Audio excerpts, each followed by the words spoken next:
Testing, testing, one, two, three. Can you hear me, mimer timers? It's been a cheeky minute, and I apologize for yet another impromptu hiatus.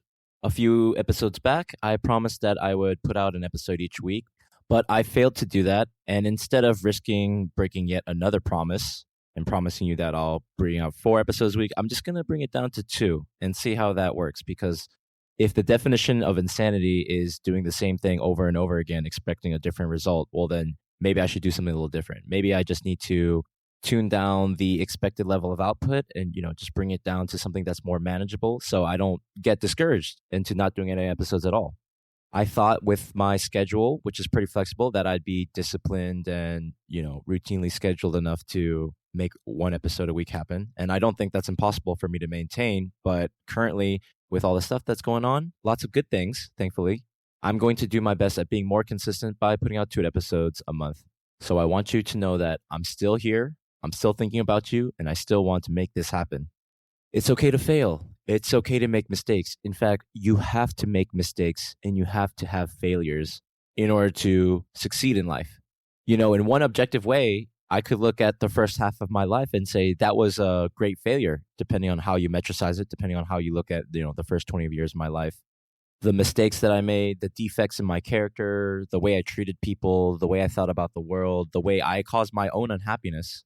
In fact, the more I think about it, most of my life has been me beating my own head against the wall, wondering why I have a headache. As an adult, I've been able to recover from self-inflicted injuries of my dark emotional past and look at it with more humor and more perspective. And you know what? Sometimes I still might be beating my head figuratively against the wall, just trying to accomplish some kind of endeavor, just trying to make something happen. And if it doesn't work, then at least I can, step back, take a break, maybe have some coffee, think about it some more, and then go back into it in a different angle. That's nature. We fail, we die, but we get back up again. We come back to life and we try again. That's evolution. That's nature. And this is what I accept. I accept that this is part of the game of life, is that we're going to have to fail and we're going to have some painful failures and we're going to disappoint ourselves and others. But the important thing is to just keep going at it. And so I'm here to tell you that in my own voice, even as thousands, countless other inspirational figures have said that in their own words. I want to live that and say that with my own voice so I can tell you that we're mostly all failures. Life has been all about failures. And within all this failure, within all this pain, and within all this death, there is potential for success and life, ever evolving, ever improving. And that's what I'm going to talk about today. So thank you so much for tuning in. And if you enjoy this content, please share it with a friend. And please give it a 5-star rating on the Apple Store or whichever platform you use. I would really appreciate it. And if any of this makes any sense to you, if you connected with any of this content, please reach out to me and give me some feedback. Let me know how it improved your day, or if it helped you change your ideas on something, or just if there's anything I could do to help you. Please reach out to me at mime@mimetime.com or hit me up on Instagram at mimetime. Thanks. You know what time it is.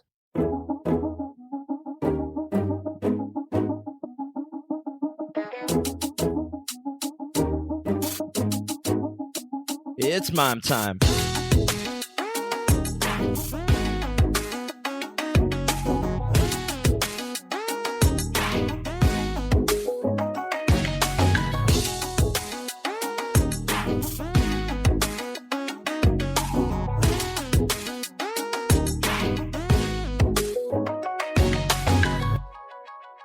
Have you ever felt like a total failure? Has anyone ever called you a total failure? Join the Total Failures Club. It's way cooler than being in the Overachievers Club. Recently, I had a conversation with a hyung of mine I hadn't seen in a while. For those of you who don't know, hyung means older brother in Korean. I address him as hyung, or just by his name. And we talk in English mostly. He's a 32-year-old Korean professional who works in finance, doing mergers and acquisitions, among other things. He works crazy hours because he has to be awake to trade and do business when the stock markets are open on the other side of the world. He's the kind of guy who gets off work at 3 a.m. on most nights. He's the son of a politician with a trust fund, so he doesn't really need to worry about money. He has a career. He's a relatively handsome dude who comes from wealth and status, but he's so unhappy. I can see it on the lines of his face. He always looks like he has a stick up his ass, literally. And here I am, living a good life, healthy, strong, making money, deepening good connections with good people, engaged in exciting projects with new opportunities for growth and success coming my way. I make mistakes. I fall on my face once in a while. The demons of the past come whistling every so often, but I always dust myself off, wash my face, shave, and put on a bow tie for another week of life. I'm vibrant. I'm generally exuberant about my life. I have so many good things going for me. I'm always improving. I'm pursuing my dreams, step by step, click by click, keystroke by keystroke, episode by episode. So we're enjoying a good meal, catching up. I share about what's going on with my life with this podcast, Mime Time, and Solid Studios YouTube and other endeavors. I'm asking him about his career and how his life is going. He's so busy.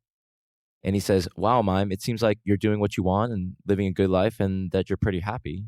And I said, hell yeah, I am. And I want to share this beautiful positive energy, this peace, joy, and love to the world, which is why I started my podcast, blah, blah, blah, blah, blah. I'm not super rich and I have wild ambitions and aspirations, but my joy is being able to appreciate the present moment and where I am in my journey as I progress toward the destination of my dreams. And he tells me he's so unhappy with his life. His boss, his clients demand too much of him. He doesn't have time off to do the things he wants. He doesn't have time for a girlfriend or many friends. I told him, I can see it in your face, the unhappiness. It's always humming in the background, isn't it? This noise of negative low vibration energy. It comes out in your body language and the tone of your voice, the lines in your face and the look in your eyes. This is a sad, unhappy man, but he comes from a rich, successful family and he never ever has had to worry about where he's getting his next meal. And on a side note, what's the point of all that money and power, political and financial success if you can't even enjoy it? If you can't even connect and heal and share joy and love with your family and friends? I told him, I'm sorry, bro. I'm sorry you had to grow up like this, being in the shadow of your father's success, a hard father. He's basically the classic story of a man who grows up never free, always in the shadow of their father's success and not being able to spread their own wings and pursue their own purpose. There are countless men like him out there feeling like they're not enough when they could do so much good for themselves and the world around them. It's like being a pastor's child. A pastor's son or daughter either grows up to be exactly like his or her father, a prayer-murmuring, straight-edge, devout Christian, or maybe even a godly pastor, at least appearing to be so. Or they become a swearing, degenerate, rebel, drug addict in defiance of their family and community expectations of them. In either case, they're never really free to be who they are because they are always acting with or against a set of rules and expectations. Anyways, that's for another discussion. This Hyung told me he tried to apply to a prestigious medical school in the States to become a doctor, but his GPA wasn't high enough. And when he failed and couldn't get into medical school, you know what his father told him? His father called him a total failure. I asked him, how did that make you feel? He said, it was a total disaster. And I told him, well, guess what, Hyung? I'm a total failure too. And then I gave him a high five. I've made countless mistakes and embarrassed myself more times than I care to count in my life in many situations. Ill-equipped, ill-educated, naive and stupid, socially inept. In fact, I shouldn't even have been born.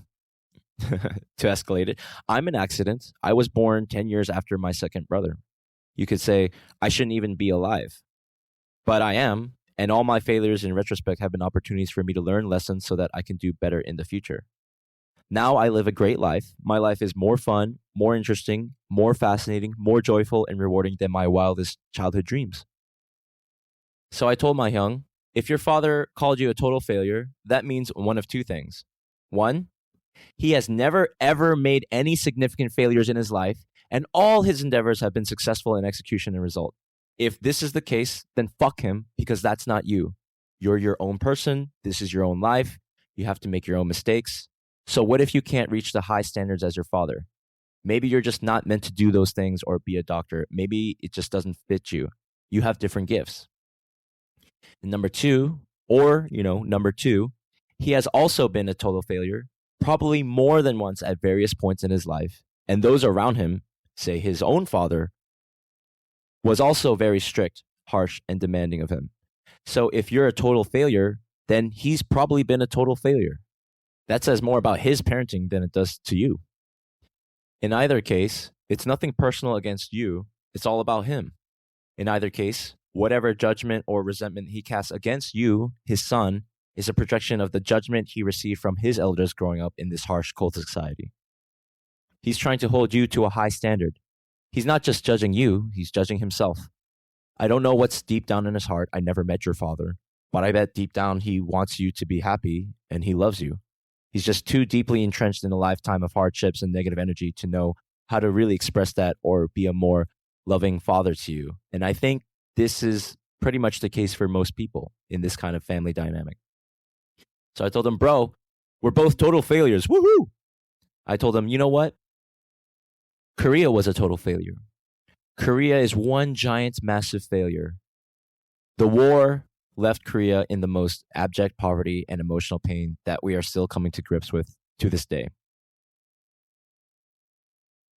After the Korean War, General Douglas MacArthur said, "This country has no future.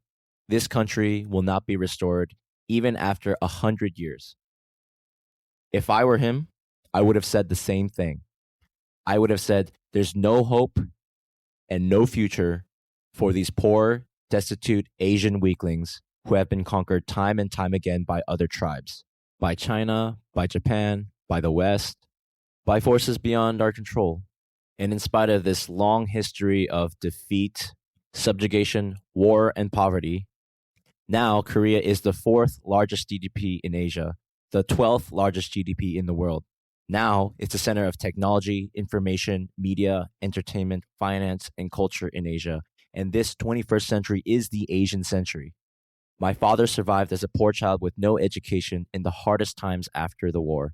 Now I thrive as a fully grown man coming into my prime in the most prosperous time in Korea's history. Now I can pursue my dreams that my father would only dream of. I told my hyung, I forgive all our shortcomings of Korean society, of my parents, of my family. Whatever resentments or blame I hold in my heart against my family or Korea, I'm in the process of letting go so I can be free.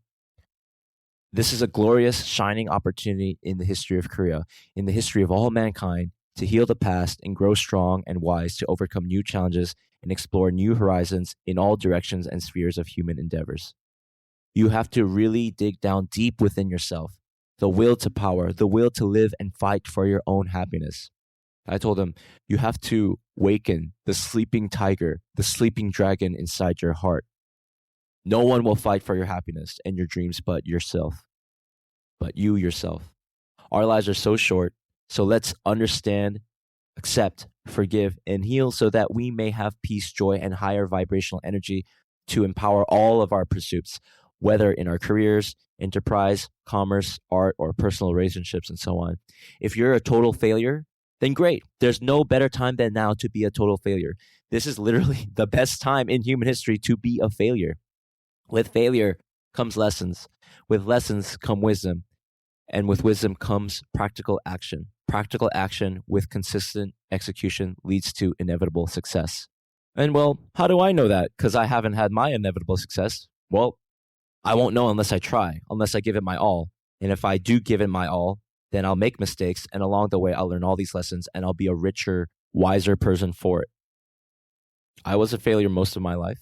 Most of my life, I did not produce anything of value. I did not make money. I did not know how to treat people right. I did not know how to speak my own mother tongue. I was not physically coordinated. I was always picked last in gym, especially when it came to dodgeball. I was always shy, awkward, and afraid of others, what they might think or do to me. I was a little weak-ass bitch who always rolled over. I had no power. I had no skills. I had no charisma or swagger. But I always had a lot of heart. I think that's what I was fortunate enough to have. So no failure will stop me. Failure only adds to my life experience and only makes me wiser to do the next and next thing.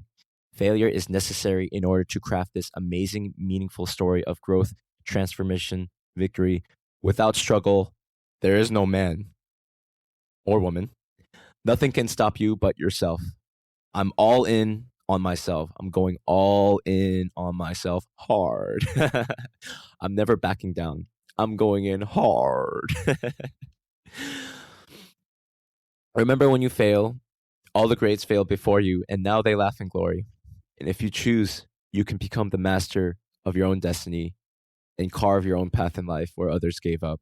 It's okay to be a total failure. I'm a total failure. And in spite of being a total failure, somehow I'm winning in life in every aspect. And I just want to bring home to you, my dear mime timers, whoever's listening to this, that in the dark, deep, dank dirt of your failure are the seeds of your success. Deep in your pain and failure, you can find yourself. Deep in that dirt of failure, you can find treasure. That is knowing yourself. You have to work on it. A lot of times it's boring. You have to chop wood and carry water and think about your past and do these reflections day by day. You can't just read a book about lifting weights or doing pull-ups. You have to actually do it yourself. But you can do it. If a bum like me can do it, so can you. If I'm a total failure, you can be a total failure too. If a total failure like me can find the seeds of victory in his defeat and consistently take action to improve, then I can become unstoppable. When I meditate upon myself, who I am, I see my heart.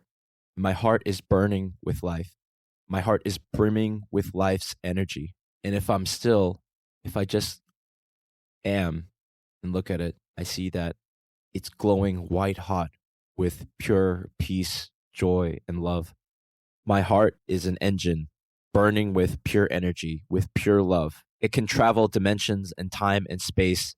It can turn lead into gold, and it can turn pain and suffering into peace and love. And really, that's like the main point of Mime Time. The main point of this podcast is for me to share this love with you.